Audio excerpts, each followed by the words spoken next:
ইসরায়েলের প্রধানমন্ত্রী Benjamin Netanyahu এখন কোথায়? কারণ ইরানের পাল্টা হামলার মুখে নেতানিয়াহুর বর্তমান অবস্থানকে ঘিরে আন্তর্জাতিক বিভিন্ন সংবাদ মাধ্যমে রহস্যজনক তথ্য উঠে এসেছে। ইসরায়েলের প্রধানমন্ত্রী কি আসলে বেঁচে আছেন, নাকি ইরানের সর্বোচ্চ প্রতিরক্ষা বাহিনী আইআরজিসির মিসাইল হামলার শিকার হয়েছেন তিনি?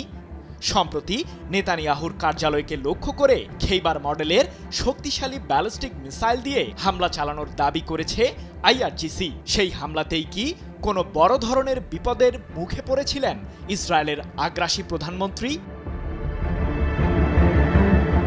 যুক্তরাষ্ট্র ইসরায়েলের সম্মিলিত বিমান হামলায় ১ মার্চ নিহত হয়েছেন ইরানের সর্বোচ্চ ধর্মীয় নেতা আয়াতুল্লাহ আলী খামেনি। সেই ঘটনার পর থেকে ইরানিদের মাঝে প্রতিশোধের আগুন জ্বলে ওঠে। খামেনির নিহত হওয়ার ঠিক পরের দিন ইরানের সর্বোচ্চ প্রতিরক্ষা বাহিনী আইআরজিসি নেতানিয়াহুর কার্যালয়কে লক্ষ্য করে খেইবার মডেলের বেশ কয়েকটি ব্যালিস্টিক মিসাইল দিয়ে হামলা চালানোর দাবি করে। এক প্রতিবেদনে এমন তথ্যই জানিয়েছে যুক্তরাজ্য ভিত্তিক সংবাদ মাধ্যম ইরান ইন্টারন্যাশনাল।